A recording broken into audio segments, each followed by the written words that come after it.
आणि ती शांती ब्रह्मनाथ बाबा या अभंगातून तुम्हा आपल्या जीवांना सांगत असताना सांगतात, भैया भगवंताच्या जर नजदीक जायचं असेल, जवळ जायचं असेल, तर त्याच्यासाठी तुम्हाला काय करावं लागेल, तर जे देवाला आवडतं त्या नियमांचं तुम्हाला पालन करायचंय. साधकांनी नाथबाबांना सांगितलं, नाथबाबा देवाच्या जवळ जायचं, पण देवाला आवडणारे प्रकार तुम्ही करायला सांगतात, पण आम्हाला सांगा ना देवाला नेमकं काय आवडतंय ते. तर माझे नाथबाबा देवाला आवडणाऱ्या प्रकारांमधला पहिला प्रकार सांगतात अभंगाच्या प्रथमचा. आवड देवासी तो ऐका प्रकार, आवड देवासी तो ऐका प्रकार, आवड देवासी तो ऐका प्रकार, आवड देवासी तो ऐका प्रकार. साधकांशी संवाद साधत असताना नाथबाबा सांगतात, जर भगवंताच्या जवळ जायचं असेल तर भगवंताला आवडणारा प्रकार तुम्हाला करायचा आहे. आणि भगवंताला आवडणारा प्रकार म्हणजे काय, आवड देवासी तो ऐका प्रकार, नामाचा उच्चार रात्रंदिवस, रात्रंदिवस नामचिंतन करायचं. साधकांनी सांगितलं, नाथबाबा तुम्ही म्हणता ती गोष्ट खरी आहे, पण आम्हाला एक सांगा ना, आम्ही या शब्दावर विश्वास ठेवायला तयार आहोत, पण काहीतरी एक्झाम्पल म्हणून सांगा ना, काहीतरी उदाहरण म्हणून काहीतरी तुम्हाला सांगता येईल का तुमचा पुरावा म्हणून.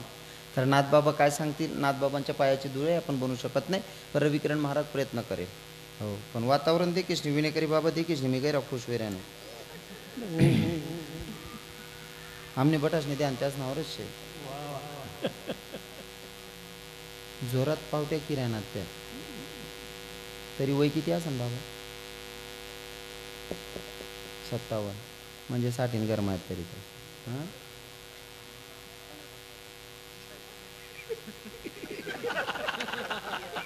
आपले काय कर्ज थोडी मंजूर करणे आहे, 2-4 वर्ष मागे काय पुढे काय काय फरक पड रहा ना. बरं आडे काय तुम्हाला बायोडाटा नाही लिखाय राहिलं नाही, ती सवय होई गे बाकीसले चोराचोर करायला जास्त म्हणून धरला नको म्हणजे होती. पण मला असं म्हणा नाही, 35-40 वर्षांना पुरा काही जर कधी बशी घ्या त्या काही उठावत नाही. बरोबर आहे की नाही. बाबा 55 पुढे शेतस, बरोबर आहे ना, तरी बाबा नाची राहणार. म्हणजे मन राही ना तुमनं खरं खोटं करले आपण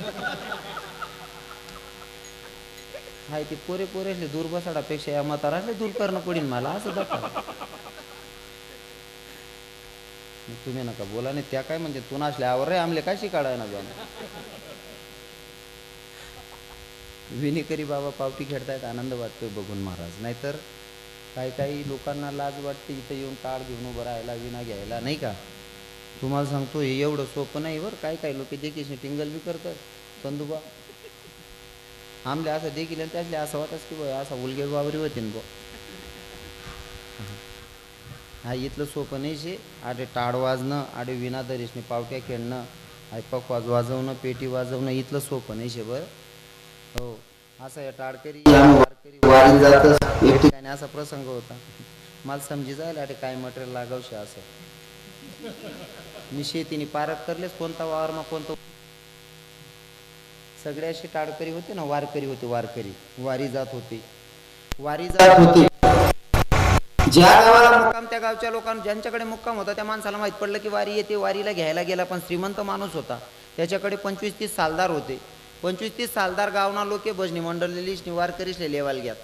वारकरीसले इकडनं लेवाल घ्यात ना, टाळ मृदुंग नाही का, ते फुलहार वगैरे रस्त्यानं पाय घड्या, ते फुलांच्या पाय घड्या वजनात ते वारकरी जात होते. या 25-30 सालदार देखील आणतात त्या येरायला इशारा करत म्हणे का रे दिनभर आव टाकलीस नाही, गाया खातच नाही, यात नुसता चाली उन्हात तरी पुलेसवर चालायला भेट राही ना.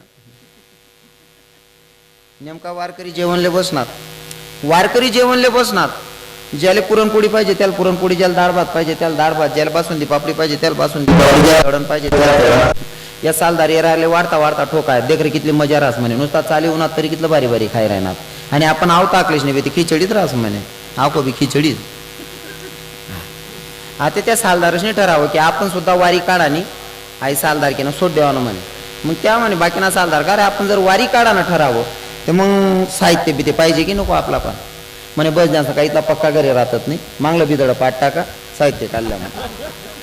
सालदारच साहित्य चोरांना टाका एक सालदारले कुदार दिनं आता त्याला समजायला पाहिजे ना भजनी मंडळनं साहित्य काय राहत असं त्या आता बाहेर उभा सालदार तो मधमा कुदेल सालदारले सांगित ऐ ते दुमड काढ म्हणे दुमड ए दुमड्या त्याला पकवाज म्हणतस रे मुकलाले सुधरत नाही आपला इंदुजले बरं कोणती वस्तू काय म्हणू असं दुमड ऐ रे दुमड पकवाज काढ रे पकवाज पे का एक म्हणे ऐ ती टिंगरी लैर म्हणे ऐ रे टिंगऱ्या त्याला विना म्हणतोस विना एक म्हणे त्या जांबा बी लैर म्हणे जांबा गाव माझं फेरी मारून बाबा म्हाताऱ्या बऱ्याच गाव म्हाताऱ्या नातेसले जर खेळाडतास ना नात्रेसले आमना सारखा का महाराज बाबा म्हण ना तू अशा मजाना भजन करत म्हण भाऊ बाबाला म्हणता काढ भाऊ जांबा तुकाराम ओ माय त्याला जांबाने म्हणतस ज्ञानबा तुकोबा म्हणतात त्याले जांबा ऐ रे जांबा गंदा जांबा ज्ञानोबा तुकोबा म्हणतात त्याले आता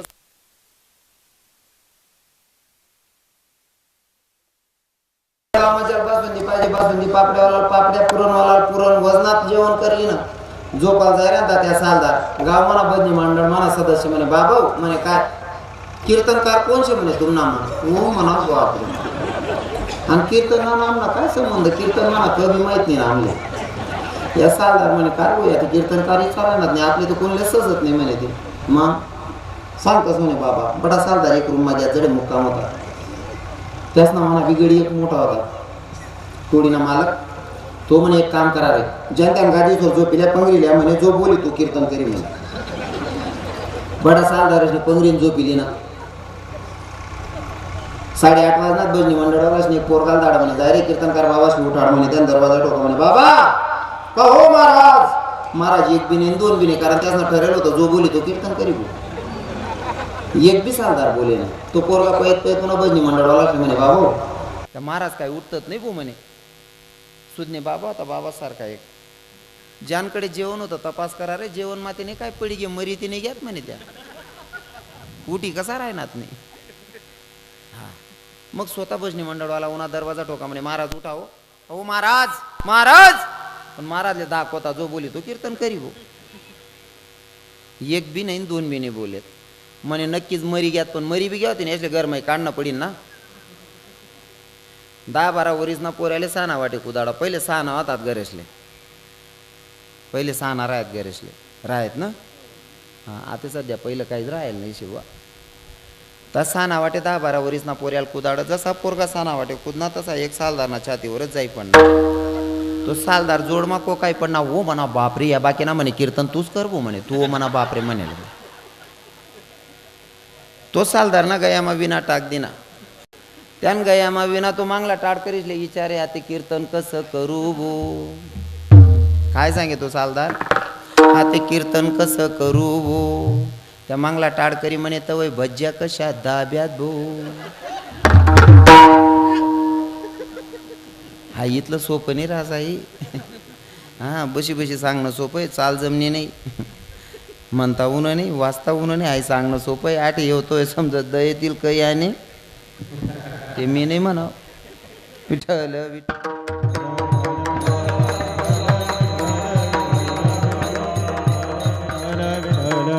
नाथबाबांना साधकांनी सांगितलं नाथबाबा आम्ही सुद्धा रात्रंदिवस नामचिंतन करायला तयार आहोत पण तुमच्या परमार्थामधलं एखादं उदाहरण सांगा ज्याच्याकडनं आम्हाला पटलं पाहिजे नाथबाबा काय सांगतात पण मी सोपं करून सांगण्याचा प्रयत्न करेल कारण आपण नाथबाबांच्या पायाची दुरी नाही बनवू शकत सोपं करून सांगायला मला आवडतं लोक जातीपातीचा परमार्थ करतात पण परमार्थ करत असताना जातपात बघायची नसते माझ्या भगवंतानं जातपात नाही बघितली माझ्या भगवंतानं जातपात परमार्थामध्ये नाही बघितली ऐका आता रात्रंदिवस नामचिंतन केल्याच्या नंतर भगवंताची प्राप्ती होते त्यात पहिलं नाव येतं मला सांगायला आवडतं ती म्हणजे शबरी माता भिल्ल समाजात जन्माला आलेली शबरी माणसाची वर्तणूक संस्कार ओळखू येतात त्याचे वर्तणुकीवरनं संस्कारावरनं त्याची जात ओळखू येते नुसतं सांगितलं कोणकोणत्या जातीचं आहे त्याच्यावर जात ओळखली जात नाही कारण माझे तुकोबर आहे म्हणतात अभक्त ब्राह्मण जडो त्याचे तोंड काय त्याची टिंब टिंब प्रसवली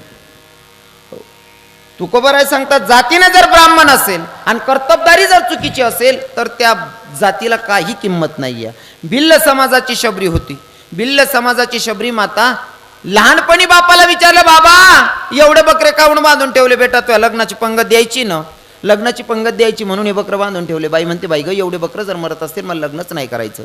घरातून पड काढली. महाराज अरण्यात राहत होती. अरण्यात राहत होती जिथं एक साधू महात्मा राहत होते. त्या साधू महात्म्याचं नाव काय या? अरण्यात जिथं शबरी राहत होती तिथं साधू महात्मा राहत होते. त्या साधू महात्म्याचं नाव काय या? महिला माता. तुम्ही कथा ऐकतात ना, रामायण बिमायण ऐकलोय ना कधी मध्ये? हां, रामायण नाही ऐकले. गली मग कोणत्या सासू वाजण्या जास्त लढाई होती बहिणीवर?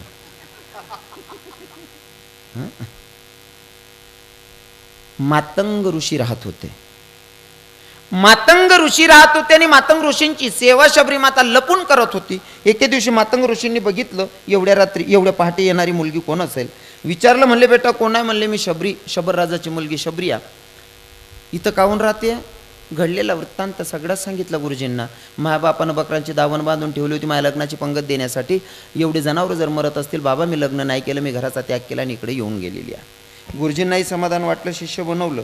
बरेच वर्ष निघून गेले. मातंग ऋषींनी सांगितलं, बेटा आता मला जावं लागणार आहे, मला निघावं लागणार आहे. शबरी मातेच्या डोळ्यात अश्रू होते. शबरी माता सांगते, गुरुजी तुमच्या भरोशावर एवढ्या अरण्यामध्ये राहत होती, तुम्ही सुद्धा मला सोडून जायचं म्हणतायत.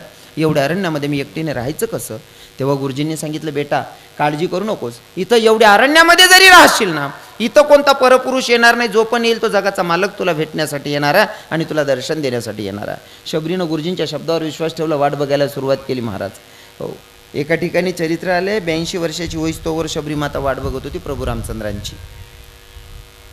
आता 14 वर्षाच्या वनवासाला प्रभू रामचंद्र निघाले आणि एका ठिकाणी लखनजीला सांगितलं, लखन अपनी माँ को मिलने जाना है भैया, आपल्या आईला भेटायला जायचंय.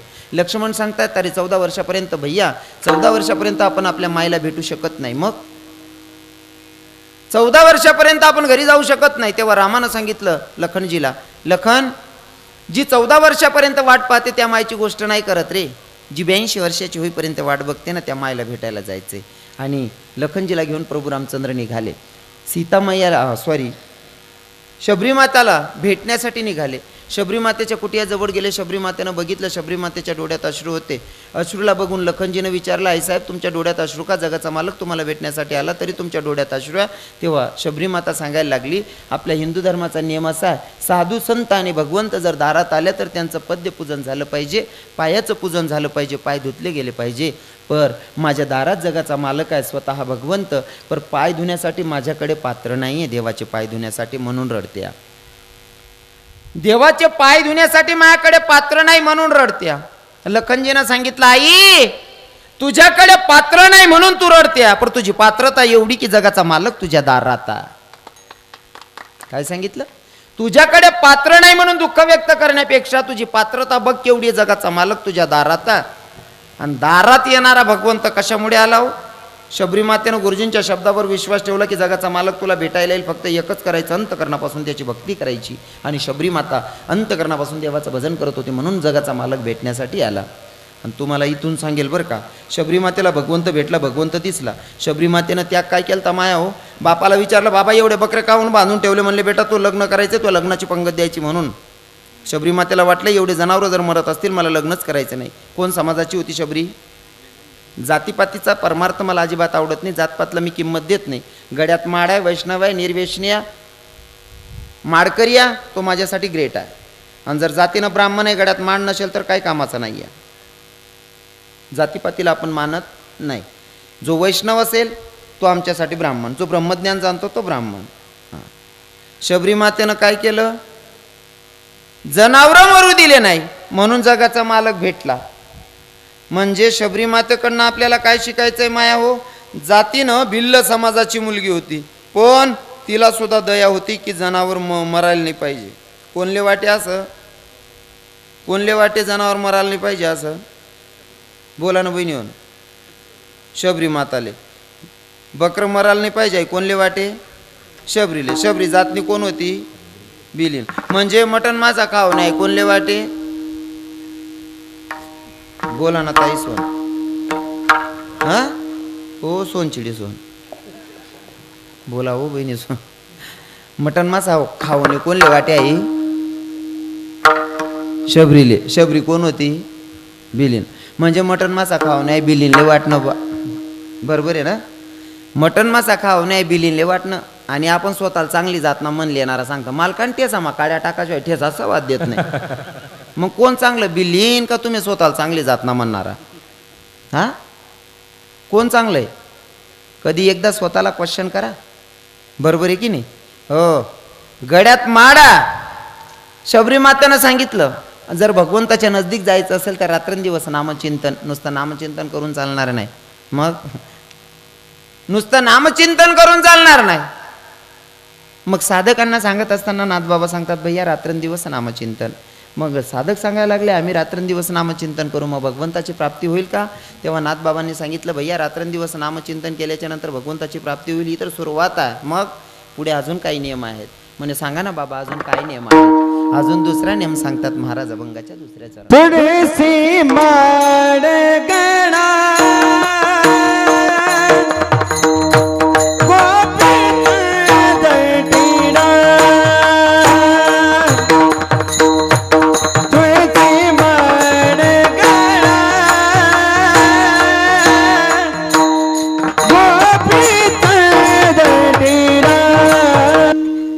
खरं तर एक नंबर महाराज.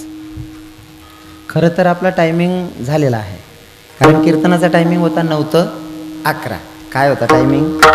9 ते 11. आता वाजले 11:15.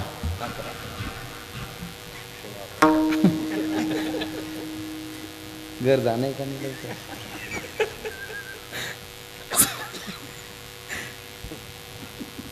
11:15 झालेले आहेत महाराज. तुमचे ठरलेल्या वेळेमध्ये कीर्तन संपायला पाहिजे. 11:15 झालेले आहेत. 5-10 मिनटं लिहू का? हां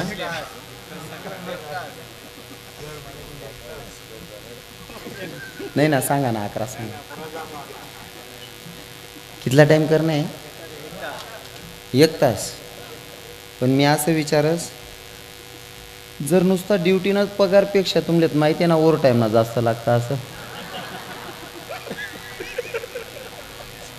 तो बजेट पहिले देखील या तुम्ही. मला काही अडचण नाही. मी 15 मिनटं जास्त बोलेल काय ना माऊली महाराज. बरोबर आहे ना? हां फक्त तो बजेट देखील याच्यात 2 तास ना 41 येते. मागू 1 तास वाढावं म्हणजे मग त्यात याकू. ऐका तुम्ही जर बसत असाल तर 10-15 मिनटं मी बोलेल. मला काही अडचण नाही आहे. कारण काय माहिती का तुम्ही बसणारे श्रोते एवढे चांगले आहेत. सहज बोल राहिलो तरी अशी राहणार लोक आणि असं हसणारा लोक राहणार का मन विचित लागस. काय काय लोक असा देखतस ना कीर्तन मग बसत असतं ते नेमका कीर्तन मायल शेत का कीर्तन करणं दारवर येईल ते समजत नाही. म्हणून कीर्तनात बसणारे श्रोते असे असले पाहिजे. हसत खेळत राहायला पाहिजे नाही का? बरोबर आहे की नाही? हो. हास आणि कंजूशी अजिबात करू नये. दिलखोलीशीने हसायला पाहिजे. आणि मी कीर्तन करत असताना विनोदातून कीर्तन करतो. काही काही लोक बाकीनं त्यांना माहीत वाईट काढतच होते. काय नाही मला काही घेणं देणं नाही त्या गोष्टीच संगे.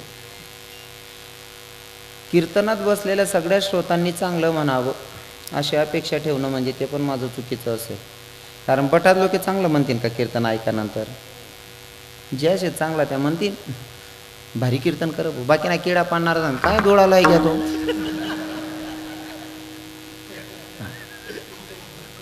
आणि आज सांगणारा कोण राहतस ज्या कधी आपल्या तारीख न देणारा.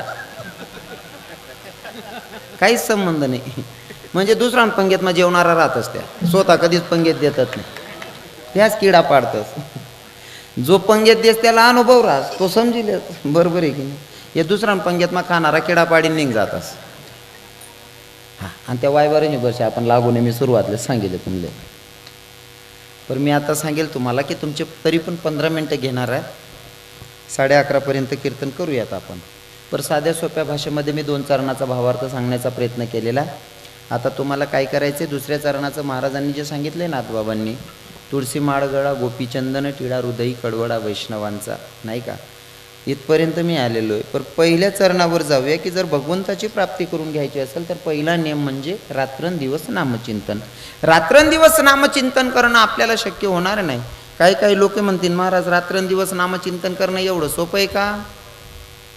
जर आम्ही कीर्तनकारांनी सांगितलं लोक लगेच सांगतील तुमले परवडी जाई हो 2 तास ना तुम्ही 30-40 लिहित. बाकीचे लोक म्हणतील महाराज आम्ही कामधंद्यावाली लोक आहेत. कामधंदा करत असताना जर चालायचं असेल पायाचं काम आहे, काम करायचं असेल हाताचं काम आहे, तोंडाचं काय काम आहे? मग बसल्या जागी काय करायचं? कामात काम काही म्हणा राम राम. वेळ आहे म्हणून काय करायचं? भगवंताचं नामचिंतन करायचं. बरोबर आहे की नाही? हो. आणि जर तसंही शक्य होत नसेल तर कमीत कमी आपण कीर्तनात बसलोय. आमचे महाराज मंडळी जेव्हा टाळी वाजवून विठ्ठल विठ्ठल म्हणतात तेव्हा तुम्ही सुद्धा विठ्ठल विठ्ठल म्हणलं पाहिजे. खरं संकीर्तन तेच आहे, हातानं टाळी मुखानं नामचिंतन.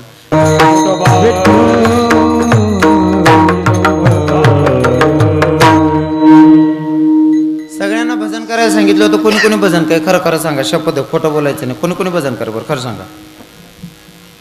लबाड बोला नाही बरं, देवना दरबार माहीत तुम्ही.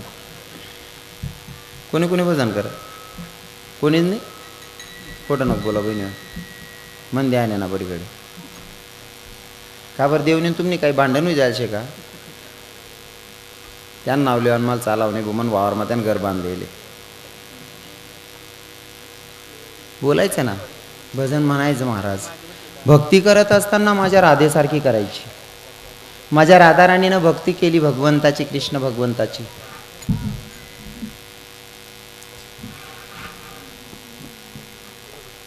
बोल नका. भक्ती करायची राधाराणीसारखी, जशी राधाराणीनं माझं भगवंतावर प्रेम दाखवलं. 16,108 बायका होत्या देवाच्या, तरी सुद्धा राधेचं विशेष प्रेम होतं. ते कोणावर होतं? देवाचं विशेष प्रेम राधेवर होतं.